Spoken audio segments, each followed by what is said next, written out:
This is a cautionary tale, one that can serve as a warning to all who make things.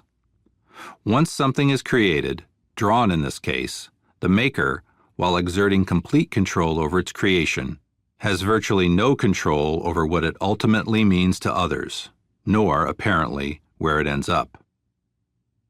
I am often asked how I got into graphic design, and I always answer that I drew a lot as a kid. Everyone draws as a kid, but most people stop at some point. I didn't. While other kids became interested in normal things pre-adolescents get interested in, I kept drawing, past the cute years into my teens. For me, drawing was the activity that eventually led me to study design, and I'm glad things worked out the way that they did. I just wish a visit to my mom wasn't so disturbing. Here is what happened as best as I can remember. I drew a picture. I don't remember drawing it, but it does have my name on it, so I must have. Due to the subject matter, I drew it in the late 70s. I would have been 15 years old at the time. This was my Frank Frazetta period, especially but not limited to Frazetta's work on Nazareth's Expect No Mercy and all of his Molly Hatchet album covers. I must have referenced some pre-existing art, as I would never have drawn something like this from my imagination. DEHF was then forgotten. I moved on to Albrecht Dürer and highly detailed renderings of house pets. The first time DEHF resurfaced was in 1986 on a circus train in the possession of my brother Angus, or Kenny, as my mom still refers to him. He changed his name to Angus after Angus Young of AC/DC shortly before he dropped out of high school and joined the Ringling Brothers and Barnum and Bailey's circus. There weren't any circus people in our family, so this was upsetting to my parents, who were both college grads. I sort of saw it coming. He had been hanging around the local arena more and more over the previous year, partying with the roadies and some of the members of his favorite hair metal bands after the shows: Poison, Motley Crue, Twisted Sister. A shy kid named Fred Quarry, who went to Sunday school with Angus, had grown up to become the drummer for Cinderella.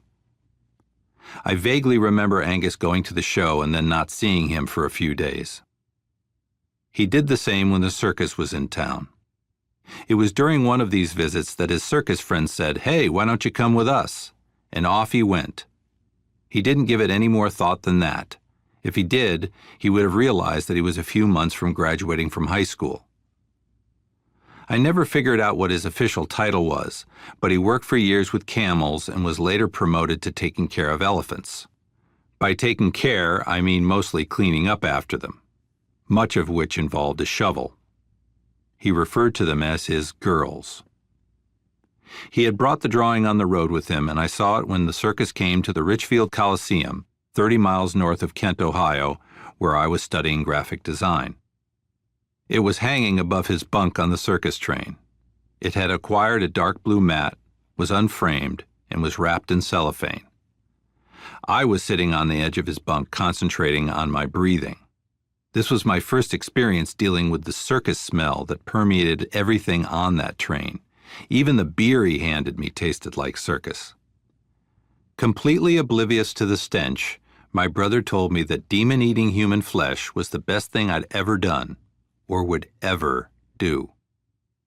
This experience, visiting my brother on the train, seeing the drawing, and trying to breathe through my mouth, repeated every time the circus was in town, no matter what town I happened to be living in over the next 18 years. Which brings me back to the reason the drawing is currently in my mom's living room.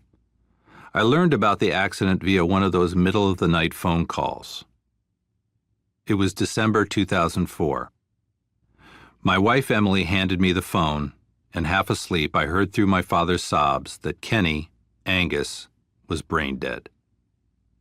He had been drinking and had fallen down the stairs of my parents' home. This was the house we grew up in. He had been up and down those stairs 1,000 times. He died 4 days later. He was 38. This is how demon-eating human flesh found its way back to my mom. She decided to hang it on her wall, and there's nothing I can do about it.